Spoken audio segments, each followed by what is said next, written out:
Hello à toutes, bienvenue dans ce nouvel épisode de Soror. Aujourd'hui, je suis en compagnie de Maud Alavès et je suis trop contente de la recevoir. Bienvenue Maud. Hello, bienvenue, merci. Comment tu vas?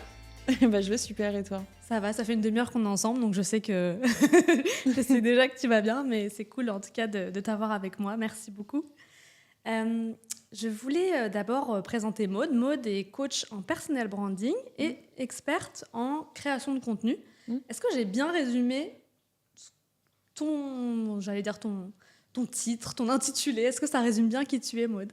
Ouais, franchement, c'est exactement la manière dont je me présente aussi. Donc, très, très bien résumé. J'ai pas encore trouvé meilleure manière de me résumer, tu vois. Donc, c'est parfait. C'est clair, c'est efficace, c'est court. Ouais, c'est ça. En tout cas, pour compléter, ce que je voulais te proposer, justement, c'est de choisir quelques images que je t'ai soumises, que je t'ai proposées, et voilà, de nous les montrer. C'est des images, en tout cas, ce que je t'invite à faire, c'est à les présenter et à dire ce qu'elles évoquent sur toi. Je sais que tu en as pris quelques-unes. Est-ce que tu veux bien nous les montrer? J'en ai pris plus que ce que j'avais le droit, apparemment, mais je vais essayer de faire ça rapidement. Alors, la première est une image de une pile de livres, en fait, sur laquelle il y a un petit personnage qui ensuite fait signe à un autre personnage qui est en dessous, qui est sur une autre pile de livres, mais un peu plus basse. Et du coup, je l'ai choisi parce que je trouvais que... Alors déjà, j'aime beaucoup les livres. Et la petite qui est en bas, en fait, c'est une fée. Et le livre est ouvert. Et en fait, je trouvais que ça m'évoquait l'idée que j'aidais les gens à se raconter. En fait, qui était un peu ce que je faisais, tu vois. Je trouve que ça me représentait pas mal. Enfin, je m'imaginais bien dans la petite fée, en fait, que tu vois là, tu vois en bas, et qui aide du coup l'autre personne à trouver, en fait, parmi elle, tout ce qu'elle a de son vécu, qu'est-ce qu'elle doit raconter. Trop bien, trouver les mots pour se raconter. Voilà, donc il y avait quelque chose de l'ordre de l'entraide, en fait, que je fais. Ensuite, alors, il y a cette petite dame qui est seule...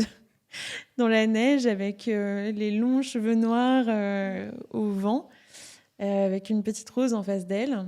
Et elle, je l'ai choisie parce que... alors, elle a l'air un peu triste et seule, mais j'ai éprouvé une petite connexion avec elle où je me suis dit qu'elle me ressemblait d'une certaine manière parce qu'il y avait quelque chose d'assez apaisé, tranquille, solitaire, qui est aussi une manière dont je me définis, en fait, donc, qui est l'introversion, en fait, tout simplement, hein, ça s'appelle. Mais voilà, avec son long manteau, donc je trouvais que ça me représentait bien, quoi. Ça te représente bien et franchement, elle te ressemble un peu. Ouais, ah, tu trouves? Non, mais le côté cheveux au vent, là, comme ça, ouais. Ça te représente bien. Toute seule dans sa cape, quoi. Après, j'avais une image de sorcière, en fait. Donc, c'est une sorcière qui est dans sa petite maison de sorcellerie en train de préparer des potions. Et en fait, j'aimais beaucoup celle-là parce que je trouvais que ça faisait un petit peu aussi, ça m'évoquait ce côté... tu sais, souvent, parfois, je me dis, en fait, dans ce que je fais, je me dis, mais c'est quoi cette sorcellerie? Tu vois? Tu vois ce que je veux dire? C'est un peu... en fait, je pense que comme on est sur des métiers qui sont des sciences molles, comme on l'appelle, ça s'approche en fait pas mal de la sorcellerie, tu vois. Genre, moi, j'ai beaucoup d'intuition sur ce que je fais et parfois, je tombe sur des informations en fait, qui vont me rassurer qu'effectivement, j'avais une bonne intuition à ce sujet-là. Mais parfois, je me dis, est-ce que c'est de l'intuition? Est-ce que c'est de la chance?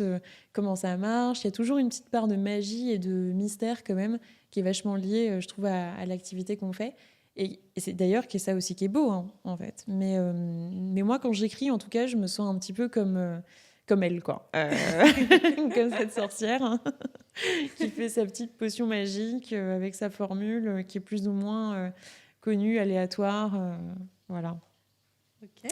Et la dernière, et l'image, c'est une main de laquelle sort une tornade, en fait, qui du coup représente plutôt... alors je trouve cette partie de moi, en fait, qui est assez paradoxale par rapport à la petite femme qui est toute seule dans le vent, mais qui est à l'intérieur de moi et qui je dirais, est prête au changement, tu vois. Mhm. Où finalement, en fait, dans ma vie, je dis souvent que je pense je devais être un chat avant parce que j'ai eu plusieurs vies, tu vois. Et à chaque fois, j'évolue comme ça dans ces cycles de vie, tu vois. J'ai été mannequin, j'ai fait une école Mm. d'art, puis après, j'ai repris les études en communication marketing. Après, j'ai fait une entreprise qui a foiré, puis maintenant, je suis freelance solopreneur, tu vois. J'ai déménagé dans cette ville différente, donc j'ai beaucoup de changements dans ma vie. Et donc la tornade, en fait, fait partie de moi, tu vois. Ok. Donc voilà, toujours présente, jamais très loin. Et du coup, c'est vrai qu'il y a pas mal de changements, t'en parles toi-même. Est-ce qu'il y a un fil conducteur dans tout ça? Tu penses qu'il y a quelque chose? Ben, je vois un fil conducteur, en fait, par vue d'hélicoptère, comme ils Mm. disent les Américains, tu vois. Mais avec le recul, en fait, je vois un fil conducteur, oui, effectivement, qui est la créativité, Mm. en fait. Ok. Mm. Hyper intéressant, parce que c'est vrai qu'on en parlait juste avant, et je te disais, bah, quand j'ai regardé un Mm. petit peu ce que tu faisais, les contenus que tu proposais, Mm. et j'ai essayé d'aller fouiller, mais tout en prenant un peu de recul, justement, pour pas être trop biaisée par ce que j'allais pouvoir lire, mais vraiment, c'était ça m'évoquait aussi beaucoup le travail de la créativité, des émotions. Ouais. C'est un petit peu le travail de la marque personnelle. Est-ce que Ouais. justement, tu peux nous dire, pour les auditrices qui savent peut-être pas exactement ce que c'est qu'une marque personnelle, Mm. qu'est-ce que c'est que le personal branding? Ouais. Alors, la meilleure définition que j'ai trouvée, c'est l'idée de contrôler la perception que les autres ont de toi. Donc, évidemment, on ne peut pas toujours contrôler avec exactitude de toute façon les autres. Hein. On peut contrôler que nous, ce qu'on renvoie, notre image, etc., et ce qu'on projette. Mais en tout cas, c'est de maîtriser au maximum justement ce que moi j'appelle l'inconscient collectif, tu vois, pour renvoyer des messages que tu aurais voulu et choisi, tu vois. Ok. Donc il y a cette idée vraiment d'aller sélectionner aussi ce que tu as envie de montrer de toi. Ouais. D'ailleurs, c'est marrant parce que tu vois, quand on s'est rencontrés, c'était à l'occasion d'un dîner, on s'est retrouvés assises côte à côte et on a pu faire connaissance, c'était un bon moment. Et c'est marrant parce que ce que ça m'a évoqué, c'est que je lisais déjà tes contenus, j'étais abonnée à la newsletter depuis un petit moment. Et lorsque j'ai fait ta connaissance, je t'ai trouvée hyper fun et rigolote, tu vois. T'as eu une autre version de moi. Ouais, c'est ça. Et je me suis dit, ah bah, tu vois, ça venait contraster avec tes contenus qui sont toujours hyper passionnants, avec un aspect quand même assez documenté, plutôt sérieux, plutôt professionnel. Et du coup, la question qui me vient, c'est, enfin, quand on crée cette marque personnelle, ça veut dire que vraiment on choisit certaines facettes et que volontairement on en supprime.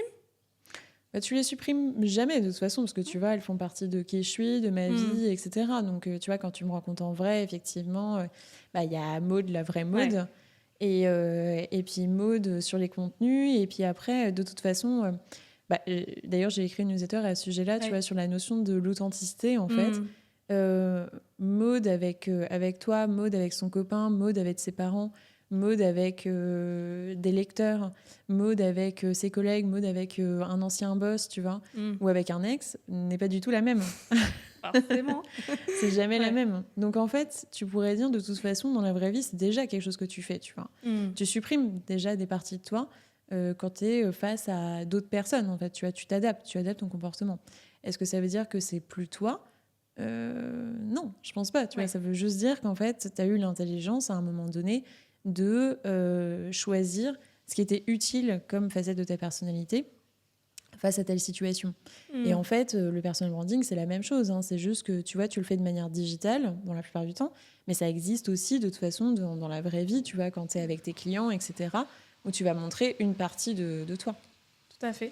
Et du coup, justement, pour les femmes qui voudraient travailler à construire cette marque personnelle, est-ce que tu peux nous donner des billes sur quelles sont les étapes, justement, pour la construire, cette marque personnelle ? Ouais, alors il y a plein d'étapes. Moi, il y a un exercice que j'aime bien faire, en fait, sur cette notion de perception, tu vois. Je pense que la première étape, c'est de savoir justement quelle est l'image que tu as envie de renvoyer. Ou plutôt, la question, c'est j'ai envie que les gens me perçoivent comme quelqu'un de ta, tu vois. Et là, tu sors des adjectifs. Donc, par exemple, j'ai envie que les gens me perçoivent comme quelqu'un de compétent. J'ai envie que les gens me perçoivent comme quelqu'un de créatif. Il y a des gens qui peuvent dire j'ai envie qu'on me perçoive comme quelqu'un de, je sais pas, brillant. Il y en a d'autres qui vont dire bah non, moi j'ai plus envie d'être perçu comme quelqu'un de sympa, avant tout, tu vois. Et etc., etc. Ensuite, quand tu as identifié ça, donc ça c'est la première partie, tu vois. Là-dessus, il y a un deuxième exercice qui peut être intéressant, c'est de se dire, surtout quand tu le fais pour des raisons business, tu vois, mais mes clients veulent quelqu'un de ta. Tu vois. Parce que, par exemple, on n'attend pas les mêmes qualités d'un avocat qu'on va attendre d'un médecin ou d'un coach en créativité ou d'un coach en, je sais pas, human design, tu vois. Par exemple, c'est pas les mêmes compétences. Donc, le mieux, c'est si tu arrives à matcher un petit peu celle que toi tu es et celle que ton client attend. Okay. Là, tu as le meilleur des deux univers. Si tu as une trop forte opposition, bon, bah, peut-être qu'il faut te poser la question aussi de est-ce que tu es dans le bon secteur, tu vois. Déjà, je pense. Ou alors, il faut avoir conscience juste que là, tu prends un risque et que tu es en train de dénaturer d'une certaine manière un secteur qui est existant. Tu vois, tu es en train d'innover dans le secteur-là. Ce qui peut avoir aussi, ce qui peut être une stratégie. Tu vois. Juste, il faut être au courant. Moi, je trouve que c'est toujours mieux d'être au courant. Une fois que tu as fait ça, du coup, la question, ça va être comment je vais faire maintenant pour renvoyer ces messages-là. On est d'accord, tu vois, mais tout qu'on a dit, bah voilà, j'ai envie d'être compétent. Comment je fais dans ma communication pour paraître comme quelqu'un de compétent? Et c'est là où je dis qu'en fait, il faut avoir accès au message de l'inconscient collectif, tu vois. Donc, c'est-à-dire que si je te demande, par exemple, à toi, le stress dans tes yeux. Oh, vas-y. T'imagines un expert, il ressemble à quoi l'expert? Un expert? Ouais, je dis un expert. Juste un expert. Ah ouais. Bah, pour moi, un expert, c'est quelqu'un qui a énormément de connaissances, qui est très méthodique, qui est très rigoureux, qui respecte bien les consignes, les règles, etc. Ouais, je vois ça. Du coup, visuellement, il ressemble à quoi? Il a un costard-cravate, quoi. Il a un costard-cravate, il a des lunettes. Il a des lunettes. Il a des lunettes, il est bien coiffé. Oui. Genre bien coiffé. Les couleurs, c'est quoi? Plutôt du bleu. Plutôt du bleu foncé. Bleu foncé, ouais. Bleu foncé noir. Gris. Gris aussi, ouais. Ok, gris. Et les typographies, c'est... Homme. Enfin, je sais pas si c'est ce que... Typographie, c'est les polices d'écriture, tu vois. Typographie, typo. La typo d'un expert... C'est quelque chose d'assez droit, assez... Plutôt comme Le Monde, par exemple. Comme Le Monde, le journal Le Monde, tu vois. Ouais, effectivement. Ça fait expert, ça. Ouais. Ou comme les banques. Les banques, ouais. Ouais. C'est expert. Tu vois, ça, c'est par exemple l'univers visuel. Ce que tu viens de dire, je pense que tout le monde, quand j'ai dit imagine un expert, c'est imaginer la même chose, en fait. Okay. Ça, c'est l'inconscient collectif, tu vois. On a tous, en fait, ancré des messages comme ça assez clés de j'ai une image de quelqu'un, là, et ça va me renvoyer tel message derrière dans ma tête, tu vois. Si je te dis une personne avec... habillée tout de noir, mais des grosses lunettes vert fluo. T'imagines qui fait quoi?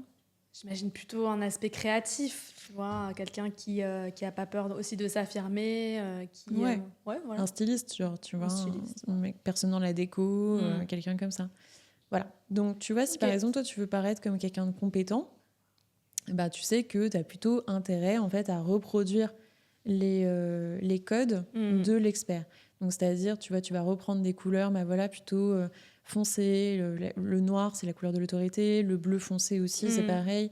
Les typos, comme je te dis, tu vois, la banque, c'est des typos qu'on va appeler sérifs, en fait, donc qui ont des empattements. La différence avec le sans sérif, qui n'a pas d'empattement, qui est plus moderne.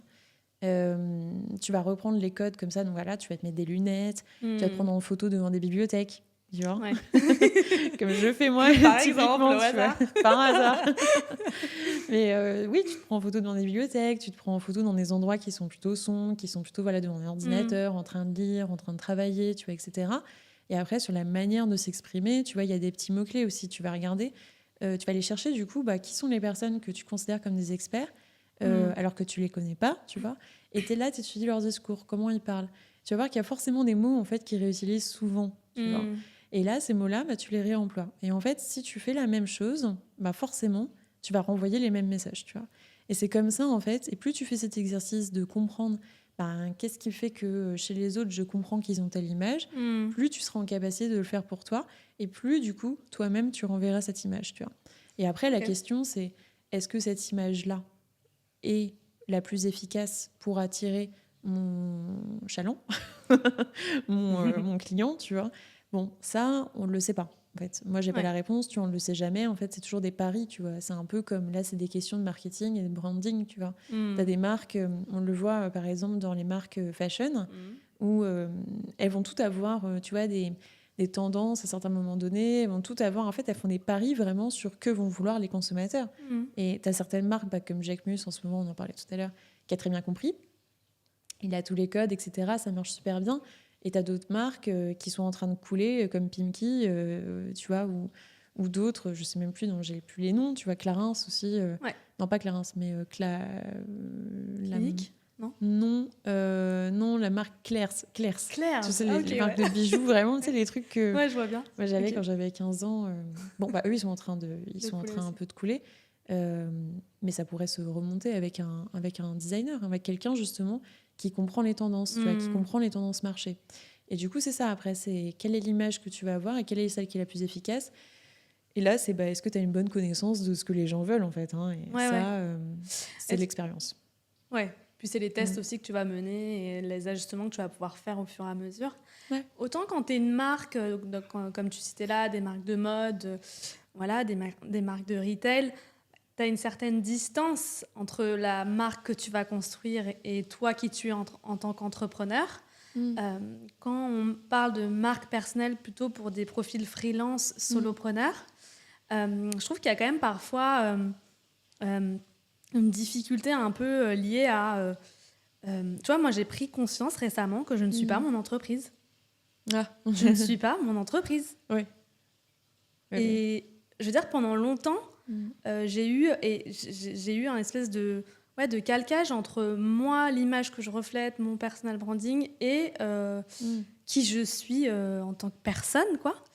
Et du coup, l'idée, c'est aussi de se dire comment j'arrive à dissocier ça, parce que je me suis rendu compte que le fait de trop mélanger les deux, ça m'empêchait de prendre de la hauteur et de prendre des risques aussi. Tu vois ce que je veux dire? Ouais, je vois très bien. Et comment, du coup, on arrive à distinguer la personne que tu es et la marque personnelle que tu montres en fait au monde? Est-ce qu'on peut d'ailleurs? Ça se trouve, on peut pas. Je pense que tu peux, mais je pense que là aussi, c'est de l'expérience en fait. Tu vois, c'est que moi, je l'ai appris avec le mannequinat. Assez tôt, donc je pense que j'ai eu de la chance avec ça, mais tu vois, j'ai très vite compris qu'en fait la fille qui était sur les photos, c'était pas mode, hein. Tu vois, on met du maquillage, on met tout un tas de trucs, t'as Photoshop, t'as les lumières, t'as les épingles derrière, enfin t'as vraiment tout un tas de choses qui font que quand tu vois la photo, tu te dis ça, non, c'est pas moi. C'est pas toi. Du coup, j'ai assez rapidement mis de la distance justement entre l'image et moi-même, ma personnalité. Donc après, aujourd'hui, quand je le fais, là, sur les réseaux sociaux, c'est pareil, tu vois. Moi, je suis assez consciente que, oui, j'ai une image plutôt autoritaire, tu vois, j'ai une image plutôt, justement, d'expert, j'ai une image plutôt de calme, d'introvertie, de personnes intelligentes qui lit beaucoup, mais qui est aussi très créative, tu vois, qui sont tout à fait les messages que j'essaie de renvoyer, en fait. Alors que la mode, dans la vraie vie, oui, elle est aussi un peu plus drôle, elle a envie de... Elle fait des bêtises, elle a envie de, tu vois, de dire n'importe quoi, n'importe quand. Voilà, elle est beaucoup plus, tu vois, beaucoup plus... alors, j'ai pas envie de dire non plus super fun. Je suis pas non plus la plus fun de la pièce, tu vois, mais... Oh, ça va, t'es drôle quand même. Ouais, à ma façon, oui, j'ai le genre de... à ma façon, mais... Non, mais bon, après, tu vois, dans un groupe d'amis, on dit rarement, genre, ouais, tu sais, la boute en train, c'est pas moi, quoi, tu vois, c'est pas, faut pas déconner, faut pas pousser mes mains dans les orties non plus, tu vois, je suis pas à l'opposé de ce que je renvoie. Mais je me suis égarée, ta question à la base, c'était non, c'était comment ça, on se dissocie, comment tu fais la distinction entre les deux. Et du coup, je pense que c'est juste, en fait, de l'expérience, tu vois, il y a un moment où tu le comprends, en fait. Ça, c'est vraiment la question, tu vois, c'est une question psychologique, en fait. C'est à quel point la personne, elle est prête aussi à faire de la distance, à quel point elle a envie ou pas, à quel point elle a besoin de cette fusion ou pas. Il y a des gens qui, à l'inverse, tu vois, font le chemin inverse de toi. C'est-à-dire que, en fait, ça leur fait très peur, justement, de faire cette fusion. Et donc, ils font tout pour séparer, tu vois, les secteurs. Tu sais, les gens qui disent on sépare pas le pro et le perso, je fais très attention, mes collègues ne sont pas mes amis, tu vois, ces gens-là, ça existe. Bon, eux, tu vois, ils ont le problème inverse, en fait, ils font le chemin inverse. Donc je pense qu'en fait, dans tous les cas, tu pars soit d'un côté, soit de l'autre, tu vois. Soit tu as tendance à faire une fusion, soit tu as tendance à faire une séparation. Il y a un moment où tu vas vers le chemin inverse jusqu'à ce que tu trouves un équilibre, en fait, entre les deux. Hein. Ok. Ouais. C'est hyper intéressant aussi de voir ce que ça t'a appris au niveau... Enfin, le mannequinat t'a appris dans ta position aujourd'hui de solopreneuse. Est-ce qu'il y a d'autres choses, d'autres leçons que tu retiens justement de cette époque du mannequinat qui te servent aujourd'hui? Ouais. La première, c'est de ne pas aller travailler avec des agences. Alors ça, c'est une leçon apprise un peu à la dure, mais en fait, le mannequinat, c'est un métier, comment dire, c'est un secteur qui profite quand même beaucoup du fait qu'il y ait mondialisation, voilà, des ressources humaines. Donc, c'est-à-dire que les filles sont, tu vois, tu as 1% de françaises, peut-être 5%, même pas. Mais moi, en tant que Française, quand j'allais dans les castings en France, je me rappelle qu'on me disait « Oh, une Française !» j'étais exotique. C'est drôle. Dans mon propre pays. Oui, c'est très bizarre. Mais non, je te jure, c'était très bizarre. Mais du coup, tu vois, donc les filles sont beaucoup très filles de l'Est, filles d'Amérique latine, sont très jeunes. Les agents, eux, sont tous français, plus âgés. Donc forcément, il y a je vais pas dire un abus, tu vois, mais il y a l'équilibre. C'est pas équilibré, en fait, comme relation, tu vois. Donc les bookers, eux, j'ai mis longtemps avant de comprendre qu'en fait, ils servaient avant tout leurs propres intérêts. Parce qu'il y a beaucoup de manipulation, tu vois, on te fait croire beaucoup de choses pour justement mieux contrôler, parce que dans l'intérêt des bookers, il faut que les filles soient là à l'heure, quand ils le veulent, fassent ce qu'ils veulent, etc. Tu vois, donc tu fais ce qu'ils veulent, et malheureusement, tu te rends compte après que ça ne te sert pas toujours, tu vois. Donc là, aujourd'hui, j'ai compris qu'effectivement, quand tu travailles dans une agence, c'est toujours pour l'intérêt de l'agence, jamais pour le tien, même si on te fait croire l'inverse, tu vois. Donc, par exemple, quand aujourd'hui, en tant que solopreneur et créatrice de contenu sur LinkedIn, on me propose de rejoindre des agences de créateurs, ma réponse a toujours été, en fait, non. Aussi parce que aujourd'hui, j'ai pas besoin. Tu vois, je sais que l'acquisition, elle vient de moi. Et donc, j'ai beaucoup plus conscience déjà de qu'est-ce que l'un apporte à l'autre, qui a besoin de quoi, comment, et comment tu fais un partenariat qui est beaucoup plus équilibré, tu vois. Alors après, ça ne veut pas dire que tu peux pas avoir un agent ou quelqu'un avec qui tu travailles, tu vois. Mais en tout cas, les agences, je pense que...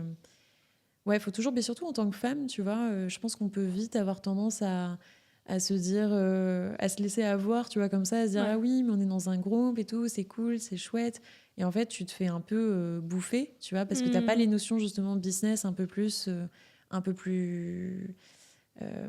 drastique ou dur, tu vois. Il faut réfléchir avant tout à c'est quoi le deal là. Est-ce qu'il est avantageux pour moi? Oui, non. Et la deuxième leçon, je pense, c'est sur la notion de prise de risque. Où, en fait, tu vois, dans le mannequinat, on t'apprend beaucoup, effectivement, il y a beaucoup de règles. Toutes les filles sont sapées pareil, c'est-à-dire qu'il faut toujours être habillée tout de noir, vêtue. Tenue moulante pour qu'on voit comment t'es faite, quoi. Des talons, cheveux lissés, raies au milieu, cheveux derrière, tu vois. Pas de maquillage. Et puis t'arrives, tu marches, tu parles pas, et tu fais la bonne élève, en fait, tu vois. Et j'ai fait la bonne élève pendant longtemps, et au final, ça n'a jamais vraiment marché pour moi. Et en fait, je me dis, là aussi, tu vois, je me suis laisser faire d'une certaine manière, c'est-à-dire que j'ai suivi en fait ce qu'on attendait de moi. alors que profondément, je sentais que j'aurais pu faire les choses différemment et je ne l'ai pas fait, tu vois. Et en fait, je pense que c'est une leçon sur la différenciation que j'ai appris. C'est, en fait, si tu veux te faire repérer, si tu veux faire les choses à un moment, ouais, en fait, il faut prendre un risque. C'est-à-dire que tu vas pas... peut-être que tu vas te cramer plus vite. Peut-être que j'aurais compris plus rapidement que ça n'allait jamais marcher. Tu vois, mais peut-être que du coup, j'aurais pas passé 3 ans, 4 ans à le faire. Ok. Et je me dis, dans l'entrepreneuriat, c'est un peu la même chose. Si on reboucle sur la conversation qu'on avait tout à l'heure sur quelle est l'image que tu vas choisir. Et je pense qu'en fait, peu importe ce que tu fais, effectivement, il faut prendre un risque, tu y vas à fond. Et au pire, ça marche pas et tu changes, tu vois. T'es pas, en fait, tu peux toujours changer. T'es jamais coincé. Et je pense, tu vois, c'est un peu ce que aussi ma carte là de changement me dit. Et c'est pour ça que je dis ça fait partie de moi, c'est important. Mais c'est vraiment un truc que j'ai appris, ça. Mais c'est, on est tous des phénix, hein, en fait. Rien n'est une fin en soi. Tout est un début, en fait. Et une fin est toujours un début de quelque chose. La fin d'un cycle, c'est le début d'autre chose. C'est exactement ça. Il ne faut pas avoir peur de la fin, en fait. Et du coup, cette mode, c'était quand? C'était à combien d'années à peu près le mannequinat? C'était il y a 5, 6 ans? Non, là, je vais avoir 32 ans dans un mois. Ouais. Et j'ai arrêté à 23, tu vois, donc c'était il y a 9 ans. Ouais. Waouh. Ok. Tu dirais quoi à la mode d'il y a 9 ans? Tu lui dirais quoi, là, maintenant? Celle qui a arrêté ou celle qui commençait dans le mannequinat? Celle qui était dedans, tu vois, qui était Celle qui était encore dedans, tu vois, qui était encore dans les castings, ouais. Dans tout ce que tu décrivais. Ouais. C'est marrant parce que c'est une question qu'on me pose souvent et ma réponse est toujours la même, qui est continue. Fais ta vie, en fait. Ouais. Parce que je pense que j'avais besoin d'apprendre aussi de mes erreurs, tu vois. Je pense que tu as besoin de faire les erreurs pour ensuite évoluer, et sinon, t'as pas de leçon, en fait. Aussi, si tu sais tout de base, donc tu vois, j'aimerais pas spécialement... Enfin, je pense que si j'avais pas fait ça, je serais pas là où je suis aujourd'hui non plus, tu vois. Du coup... lui juste dire continue, quoi. Tu lui dirais... Ouais, c'est ça. Et confiance. Enfin, je sais pas si il y a une notion de confiance, mais continue, vas-y, fais ta route. Et... Ouais, c'est ça. Okay. Et confiance, tout va bien se passer. Ça ira peut-être pas dans la direction que tu imagines, mais et confiance en toi et en ta capacité à rebondir, ouais. Ok. J'aimerais basculer sur le sujet des émotions. Ouais. J'ai lu je sais plus si c'était dans une newsletter ou autre, que tu disais j'utilise ma colère comme un moteur pour écrire plutôt que de la renflouer. Est-ce que la colère est une émotion prédominante ou est-ce que ça en est une autre? Tu vois, moi par exemple, une de mes émotions prédominantes, c'est vraiment la peur. Je pense que je la vois, cette peur qui vient et je l'accueille, hein, tu vois, mais voilà, je sais que c'est une de mes émotions prédominantes. Est-ce que chez toi, c'est la colère? Est-ce que ce serait d'autres émotions? Ouais, non, c'est plutôt la colère, effectivement. Okay. Ma psy te dirait que c'est la colère, du coup, qui met en mouvement. Ok. Et je pense que je l'utilise dans ce sens-là, effectivement. Ouais. Pour moi, vraiment, la colère est un... En fait, alors, on dit souvent d'ailleurs que la colère, en fait, quand elle s'inverse, ça devient de la dépression. Tu vois, ça se transforme en tristesse et justement, tu te sens dans l'inaction, tu te sens coincé et c'est là où ça devient dangereux. Mais par contre, la colère, si elle est utilisée, là, ça amène du mouvement et ça donne une énergie de combattante, tu vois. Donc, je pense que c'est une bonne chose. Alors après, il y a un moment aussi, il faut relâcher prise et puis apaiser sa colère, hein, tu vois. Moi aussi, quand elle arrive, je l'accueille, voilà, avec patience. Enfin, j'essaye. Mais ouais, non, c'est clair que moi, tout passe d'abord par la colère. Enfin, c'est vraiment mon émotion tampon à tout, tu vois. C'est colère d'abord et après tristesse ou après... peur ou après autre chose, tu vois, mais d'abord colère. Colère contre moi-même la plupart du temps, tu vois, et colère contre les autres aussi, mais souvent contre moi-même. Ok. Et d'ailleurs, je crois avoir vu passer qu'à un moment tu t'étais fait pirater ton compte LinkedIn. Ouais. Qu'est-ce que tu as ressenti à ce moment-là? C'était quoi? C'était de la colère? Ouais, Ça, bah, ça a colère été quoi? contre moi-même, Ouais, effectivement. Je me dis, contre toi-même. «Putain, je suis vraiment, beaucoup trop, concombre». C'était ouf cette Parce histoire. que ouais, ouais, ouais. Bon, après, c'était surtout du stress, là, tu vois? J'avais de Ouais. l'anxiété, en fait, pendant une Mmh. semaine. Ouais, c'était plus ça, tu vois? Mais mélangé à de la colère, effectivement. J'ai pas eu spécialement peur, en Mmh. fait, parce que, ben, alors pour ceux qui ne connaissent pas l'histoire, Ouais, redis-nous, redis-nous. pour récupérer les récapéter les infos, il y a quelque chose comme, quelques semaines de ça, un matin, je reçois un email, dont l'objet c'est, «J'ai hacké, j'ai piraté votre compte, et je vous ai volé une photo».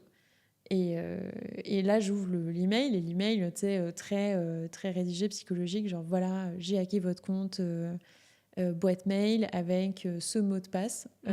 Et c'est effectivement le bon mot de passe. Donc là, je me dis, bon, il a Waouh. effectivement bien accès Mmh. à mon adresse email. Là, il me dit, voilà, j'ai installé le virus Trojan. Alors, du coup, je ne connaissais pas, mais je suis allée chercher sur Internet ce que c'était, effectivement. OK. Sacré virus. Sur votre ordinateur. Et ça fait 1 mois que j'épie tout ce que vous faites. J'ai du coup enregistré des vidéos de vous. J'ai accès à vos documents, j'ai Waouh. accès à vos contacts, tu vois, genre, j'ai accès à tout. Et après, il me dit, du coup, je vous demande que vous m'envoyez 500 € en Bitcoin, ou en fait, je vais révéler au grand jour toutes les infos que j'ai, tu vois. Waouh. Et moi, ce matin-là, en fait, je regarde ça. Tu sais, je me rappelle, j'étais dans mon lit, je jouais le mail à 9h. Je dis, ok, allez, nick, je supprime. Spam, je le vers le truc. Oh merde. Parce que Parce qu'en fait, je me suis dit, enfin, tu sais, au début, bah, la première vague, je me dis, waouh, tu sais, genre, j'ai peur. Et après, je commence à reconnaître les outils de pression psychologique, tu vois. Et je me dis, bon, quand même, il dit rien de très précis, le Mhm. garçon. À part mon mot de passe, il n'y a rien de très précis dans ce message-là. Après, je me dis, bon, il me demande de l'argent, mais il me demande de le virer, tu vois. Mais s'il avait vraiment accès à tout, il aurait accès à mon compte. Mm. Donc, il n'a Ouais. pas accès à mon compte. Il me demande 500 €. S'il me connaît, il demanderait plus, tu vois. Donc, je Mm. me suis dit, bon, il ne sait pas qui je suis, en réalité. Deux, il n'a pas accès à toutes mes informations. Donc, là, c'est de la pression Mm. psychologique. Ok, il a accès à mon adresse, ma boîte mail. Mais pour moi, c'était ma boîte mail perso, tu vois, il n'y avait rien dessus, en fait. Enfin, il y avait zéro risque. Je me suis dit, je vais juste gentiment changer mon mot de passe plus tard. Et puis voilà. Et je continue ma journée. Et à midi, en fait, là, je commence à recevoir des messages de LinkedIn. Mhm. Et je ne sais pas si ces deux informations sont corrélées, mais dans ma tête, elles le sont. Et là, le message de LinkedIn me dit, votre mot de passe a été changé pour accéder à LinkedIn. Ok, Et là, vous avez waouh. une nouvelle adresse email qui a été ajoutée. Et là, je vois l'adresse email. Je me dis, oh la merde. Manifestement, mon hacker s'est un peu énervé. Oh là là. Et j'ai le temps d'aller sur le compte LinkedIn. Et là, je vois qu'il a été réinitialisé, en fait. Donc, il est à 0. Tu vois, j'ai genre un compte... j'ai Tu un passes de compte genre combien d'abonnés à... 75 000 à 0. Ok. Non, mais puis 0, puis tu sais, 0 contenu. Genre, tu sais, il faut que je mette mon expérience, il faut que je Bah mette ouais. mes professions. Enfin, tu vois, j'avais pas de bannière, pas de photo. Tu vois ce que je veux dire? Genre, rien. Ouais. Enfin, un compte, c'est comme quand tu vas sur LinkedIn et tu te crées un compte, tu vois. Donc là, j'ai vu ça, j'ai fait oh waouh. Et là, j'ai effectivement un peu plus paniqué. Mm. Parce que là, c'est mon actif en fait auquel il a touché. Et je pense que le mec, il en a zéro idée, mais il est juste tombé par hasard sur. Ou peut-être qu'il savait, hein. On Ben, sait ça pas. m'étonnerait parce que, encore une fois, s'il savait, tu vois, il m'aurait demandé plus d'argent, je Ouais. pense. Ou il aurait eu des actions beaucoup plus ciblées, beaucoup plus Mm. précises, tu vois. Donc là, je pense que c'était un peu du hasard. Il a tapé là où il pouvait. Et voilà, il se trouve que c'était là-dessus. Et du coup, là, ensuite, après, bah, ouais, et après, le compte s'est fait bloquer par LinkedIn parce qu'ils ont remarqué qu'il y avait activité frauduleuse. Mm. Donc là, j'avais plus accès. Et là, bah, c'est enchaîné, bah, donc les démarches. Donc, c'est-à-dire que j'ai bloqué tous les comptes. J'ai appelé un client qui est en cybersécurité, que je remercie encore, Fred Reynal, qui m'a beaucoup aidé au téléphone, donc pour déjà vérifier à quel point le hack était localisé. Ok. Est-ce que c'était juste sur ma boîte mail, ou est-ce qu'il avait accès à d'autres choses, tu vois. Et au final, après, il a fallu une semaine, effectivement, pour retrouver les accès. Et quand j'ai récupéré le compte, au début, il y avait 18 000 personnes dessus. Et après, en quelques jours, c'est remonté. C'est remonté au fur et à mesure. Ouais, c'est ça. Donc, ce qui était long, en fait, c'est que c'était une semaine un peu où je savais pas si j'allais le retrouver. Et si j'allais le retrouver, dans quel état j'allais le retrouver, tu vois. Donc, c'était l'attente qui était plus chiante, en fait. C'était stressante, ce moment où tu savais pas ce qui allait se passer. Voilà. En tout cas, je trouve que dans cette histoire, ce qui est quand même ouf, c'est l'idée de se dire, mais toi, en tant que solopreneur, freelance, on mesure pas à quel point la sécurité, c'est un sujet en fait fondamental, quoi. Et j'avoue que, voilà, c'est pas quelque chose auquel tu penses prioritairement, alors qu'en réalité, il faut se faire accompagner, je pense, dès le début là-dessus, quoi. Oui, non, et puis après, il faut dire aussi, c'est là où je dis j'avais un peu de colère contre moi-même quand même, c'est que moi, je suis du genre à avoir le même mot de passe, pas très évolué. Tu étais du genre, ça a changé, bien sûr. Oui, maintenant j'ai Dashlane, effectivement, qui m'a fait des super mots de passe bien compliqués partout. Mais non, mais sinon, ouais, moi j'avais le même mot de passe partout, sur tous les trucs, donc oui. Mais je dois dire que pendant 10 ans, tu vois, ça m'a permis aussi de pas me prendre la tête avec les mots de passe. Donc, il fallait bien que ça m'arrive à un moment, tu vois. Et au final, le coût, il est pas très élevé. Donc, ça va. Bon, ça va. Tout à l'heure, ça m'a interpellée. Tu t'as dit, j'étais dans mon lit et puis je regardais le mail du hacker, quoi. Comment tu gères justement ton rapport aux réseaux sociaux? Est-ce que tu arrives à couper? Est-ce que, tu vois, moi, c'est un truc que j'essaie vraiment d'essayer d'arrêter de faire, de regarder les réseaux sociaux dans mon lit. Je dis pas que j'y arrive, mais j'essaye, tu vois. Comment tu gères ça, sachant que tu as quand même un business qui repose en grande partie là-dessus? Ouais, c'est une bonne question. Alors, c'est marrant parce que d'ailleurs, de plus en plus, donc ça fait quelques mois que le portable, je le laisse dans la pièce à côté quand je dors. Donc, c'est-à-dire que j'ai plus le portable à côté de moi. Et ça m'arrive encore que parfois, je sais pas,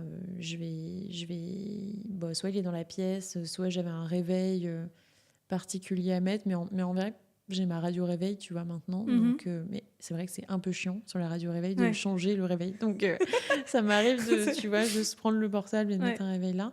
Et je pense que ce matin-là, je devais avoir le portable, mais un peu par hasard, tu vois. Sinon, habituellement, je dirais que, franchement, 9 jours sur 10, aujourd'hui, le portable, il est plus dans la chambre, tu vois. Okay. Et du coup, je me réveille sans portable, donc avec ma radio réveil. Et ensuite, je vais prendre ma douche toujours sans portable. Et quand je sors de ma douche, là, je vais checker mon portable. Et en général, je vais juste vérifier les emails, tu vois. C'est la seule chose que je vais vérifier. Et WhatsApp, genre qui sont mes amis qui m'ont écrit, Messenger, tu vois, c'est pareil. Mais je vais pas sur les réseaux. Et ensuite, je fais ma matinée. Donc là, j'écris, je lis. Je fais une matinée vraiment sans... moi, je fais tout pour pas avoir de rendez-vous, rien le matin, fait, au maximum. Et en fait, je vais sur les réseaux seulement à partir de 14h. Ouais, c'est ma règle, tu vois. Et du coup, après, quand j'y vais, de toute façon, en général, de 14h à 14-15h, j'ai un rendez-vous client, tu vois. Donc, je vais sur les réseaux 5 minutes, juste le temps de me connecter, en fait, etc. Pareil, tu vois, 15h30, 16h30, j'ai un autre client, donc j'ai toujours pas le temps d'y aller. Et après, soit je vais créer un post, et là, si je le poste, je reste 30 minutes, le temps de répondre aux premiers commentaires, et après, je m'en vais. Et t'arrives à vraiment pas aller plus... Enfin, à ne pas aller au-delà de 30 minutes? Ouais, de plus en plus, ouais. Parfois même moins, tu vois. Mais c'est vraiment... au début, c'était pas du tout comme ça. Au début, je me réveillais avec les réseaux sociaux, je m'en rappelle. Je me réveillais, j'allais sur Pinterest, sur Instagram... et compagnie, etc. Et puis ça m'a vraiment pris un petit temps, ouais. Mais il y a vraiment un jour où j'ai capté que, en fait, t'as vu ce que t'infliges à ton cerveau, quoi, dès le matin. Tu vois, et puis moi, en fait, je suis vraiment sur un métier où, effectivement, les réseaux sociaux sont beaucoup plus... alors, j'ai pas envie de dire toxique parce que j'aime pas ce mot valise, mais il y a beaucoup plus de trucs qui peuvent te heurter, tu vois, que ce soit... des messages de haters que tu vois, que ce soit des notifications, que ce soit, je sais pas, tu vois ton concurrent qui a lancé un truc que ça te fait chier, tu vois quelqu'un qui t'a copié, ça te fait chier aussi, tu vois, il y a un milliard de trucs en fait qui peuvent arriver, et je pense beaucoup plus que une personne qui n'est pas dans ce secteur-là, en tout cas, ou qui n'est pas exposé aux réseaux sociaux, tu vois. Et du coup, enfin, qui n'a pas un métier exposé aux réseaux sociaux. Et du coup, je pense que comme, en fait, dans mon métier, je pousse le curseur au bout, je me rends compte plus rapidement des effets nocifs des réseaux sociaux. Et donc, je suis plus amenée à prendre des actions pour m'en protéger, tu vois. Mais je crois vraiment que tout le monde, en fait, de toute façon, s'inflige effectivement... tu vois, les comparaisons, enfin, quand tu vas sur Instagram tous les matins, tu vois les fesses de Kim Kardashian, je pense pas que ça fasse des choses positives à ton Non, cerveau, c'est tu sûr. vois, ou à ton estime de toi, ou à ta confiance en toi. Et d'ailleurs, il y a plein d'études qui le prouvent, hein, que les dépressions n'ont jamais été autant en hausse, et que les courbes sont corrélées avec celles de la montée des réseaux sociaux, en fait. Pareil pour les suicides, tu vois, chez les jeunes filles, surtout, les jeunes hommes aussi, mais il y a un lien. Ouais, totalement. Donc toi, finalement, tu évolues dans ce milieu-là. C'est le cœur quand même de ton business. Et en même temps, paradoxalement, tu t'en coupes au maximum. C'est vrai que c'est amusant de voir ce paradoxe entre les deux. Mais je te rejoins. Moi, c'est pareil. Hein, tu vois, maintenant, j'arrête totalement de regarder les réseaux le matin parce que je me rendais compte que ça me brouillait le cerveau et que dès le matin, j'étais déjà parasitée par un milliard d'informations. Et en termes de créativité, c'est terrible en fait parce que tu mélanges... même au-delà de la créativité, c'est qu'est-ce que tu veux toi vraiment, tu vois, que ce soit dans ton business, dans ta vie, pour ta propre personne. Tu vas potentiellement le confondre avec le rêve ou les objectifs des autres. Et ça, c'est dangereux, je pense. C'est dangereux. Ça te coupe, en fait, de toi, tout simplement. Ouais. Donc, c'est marrant parce que c'est un sujet qui revient assez régulièrement dans les échanges que je peux avoir avec les entrepreneuses parce que, voilà, c'est vrai que j'allais dire c'est un fléau. Peut-être que le mot est un peu fort, mais presque. Mais je pense que ça l'est, tu vois. L'addiction, effectivement, au réseau, elle est très forte. L'addiction au portable aussi. Et de manière générale, aux écrans. Moi, j'essaie vraiment, en tout cas, m'en limiter au maximum. Je pense que... Et puis, plus je le fais, plus je reconnecte avec le papier, plus je reconnecte avec ces choses-là, plus je vois l'impact quand même sur ma créativité ou même, tu vois, mon apaisement, ma productivité. En fait, tu gagnes un temps monstre, quoi, aussi. Il faut dire ce qu'il y a. Carrément. Mais les réseaux sociaux, c'est un peu des phases spatio-temporelles, hein, quoi. Il y a un trou, hein, parfois, d'espace-temps qui se passe sur TikTok, tu vois, où... le temps que j'ai passé aux toilettes, tu vois, il a été multiplié par 3 avec TikTok, je pense, quoi. Donc, tu y réfléchis un peu. Mais franchement, quand tu supprimes ça, oui, tu gagnes du temps, vraiment. Et du temps, en fait, même pas... au-delà du temps physique, tu gagnes l'espace, mais tu gagnes aussi beaucoup d'espace dans ta tête. Tu vois, mentale, parce que de la charge mentale en moins, de l'espace mental, effectivement. Parce que déjà, tout seul, je trouve que tu as beaucoup de pensées. Tu vois, moi, je le vois, j'écris tous les matins, j'écris pendant 30 minutes, 2-3 pages, tu vois, dans un carnet. Et je me dis, mais tous les matins, ça fait quand même quelques mois que j'écris ça, je me dis, putain, j'en ai des pensées, quoi. Hein. J'en ai des trucs à dire, quoi. Franchement, et je pense que je pourrais écrire pendant des heures, parfois, que j'aurais toujours pas épuisé ce qui se passe dans ma tête. Et, c'est ça, mais oui. Et je me dis, mais qu'est-ce que je parle, quoi? Mais qu'est-ce que je pense des trucs? Parfois, c'est... Et ça t'arrive pas, des fois? Genre, moi, parfois, je prends le cahier et je me dis, j'ai rien à dire ce matin. Puis je commence à écrire 1 ligne, 2 lignes, 3 lignes. Et en fait, je me dis, en fait, une fois que t'as commencé, tu te rends compte que c'est sans fin, quoi. Tu peux... Oui, t'as toujours des trucs à dire, en fait. Parfois, c'est pas des vomis émotionnels. Parfois, c'est plus... je sais pas, moi, parfois, je fais des listes de ce que je vais faire de la journée, de ce qu'il faut que je fasse, et puis alors, je me fais des plans, puis je me dis, putain, ouais, si j'investis dans ça, ou si je mets dans ça, tu vois, ça pourrait m'arriver ça. Et bon, voilà, tu suis ta pensée. Mais si en plus, tu rajoutes les réseaux sociaux, tu vois, et tout le contenu que tu lis, en fait, que ce soit même des livres, tout ça, c'est de la boulimie aussi, d'une certaine manière, hein, mais Carrément. plus tu rajoutes des contenus, plus ça... Alors oui, ça t'éveille, mais ça endort aussi tes propres pensées, tu vois. Et du coup, ça t'empêche d'avancer sur tes propres raisonnements. Hyper intéressant. Et d'ailleurs, juste avant, tu me partageais le fait que justement, dans tes lectures, tu fais de la lecture active et en même temps que tu lis, tu notes et non seulement tu notes ce que tu retiens du livre, mais en plus tu notes ce que tu penses et ce que ça t'évoque. Et ça, je trouve ça hyper puissant. parce que justement, on prend jamais ce recul-là. Et Mm. tu as parlé de boulimie de lecture. Moi, c'était un peu ça pendant très longtemps. J'ai lu sans rien retenir. Donc, vraiment, l'idée de capturer et de prendre de la hauteur, je vais vraiment tester ça parce que, voilà, Ouais. trop de lecture tue la lecture. Tu vois, Ouais. ouais. Trop d'inspiration tue l'inspiration. C'est ça. C'est le titre d'une de mes newsletters aussi d'ailleurs. Ah oui. Ouais, où j'en ai parlé, mais qui est liée à une expérience que j'ai faite pendant une semaine. J'ai essayé je n'ai pas consommé de contenu. Ok. Donc j'ai pas lu, pas d'email, pas de réseaux sociaux, pas de livres, pas de consommation de films non plus. Et en fait, c'est là que tu te rends compte à quel point c'est difficile effectivement de ne pas lire, tu vois, aujourd'hui, et de pas aller voir les autres. Mais c'est aussi un moment où tu te rends compte de pourquoi tu le fais, tu vois.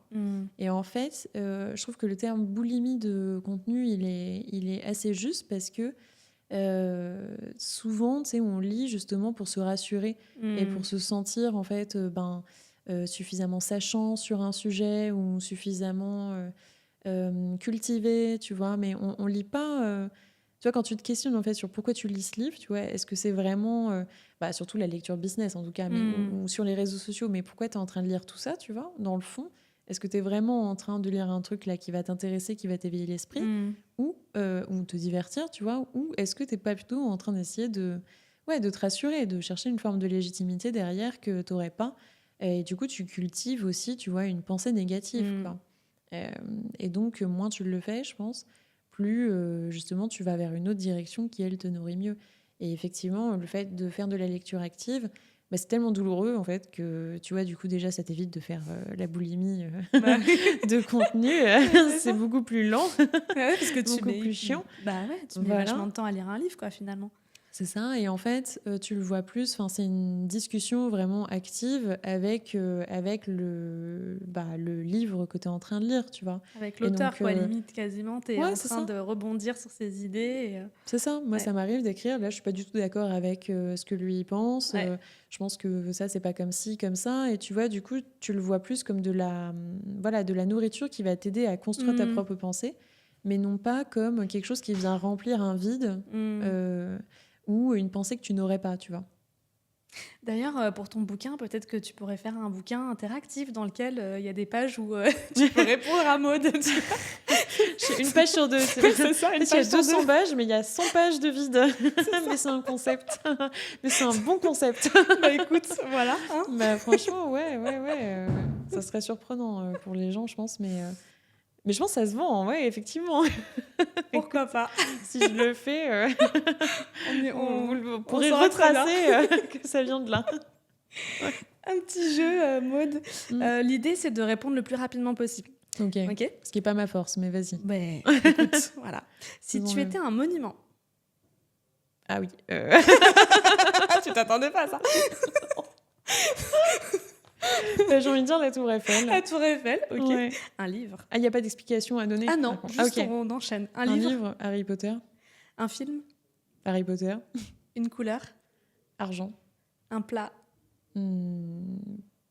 toast à l'avocat. Un objet, une petite gourmette. Une saison, l'hiver. Un animal, un chat. Une ville, Paris. Un sport. La danse. Merci. Merci à toi. Juste avant de terminer, ce que je vais te proposer, c'est, je ne sais pas si certaines d'entre vous connaissent le bouquin Les accords Toltec. C'est un super livre de développement personnel et moi j'ai les cartes des accords Toltec. Donc ce que je vais te proposer, c'est d'en piocher quelques-unes. Le principe, c'est que sur ces cartes, il y a un certain nombre de citations, d'affirmations qui sont en lien avec les 5 accords Toltec. Donc si tu veux bien en prendre peut-être 2 ou 3, et tu choisis celle qui te... Attends, elle m'en a donné une, ouais, je crois pas. Allez, elle est pour moi. Hop. Ouais. Et si tu veux bien nous lire celle qui t'inspire. Donc, celle qui m'inspire ? Ouais. Moi, je veux bien commencer, comme ça je te laisse le temps de réfléchir.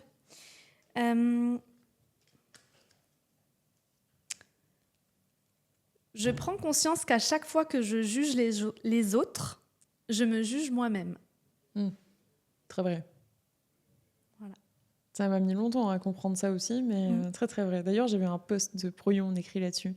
Ok. Et l'accroche, c'était la période où j'ai jugé le plus les autres et la période où j'en ai le moins fait, en fait.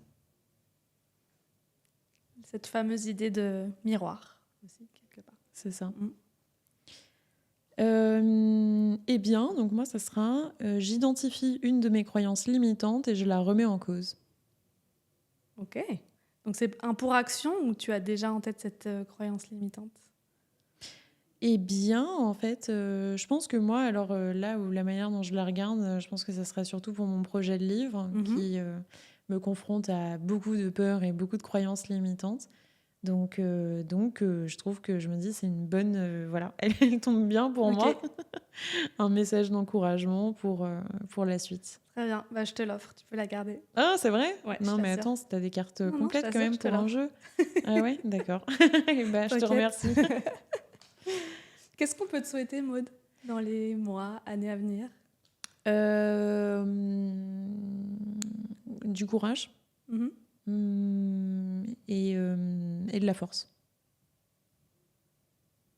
Ok.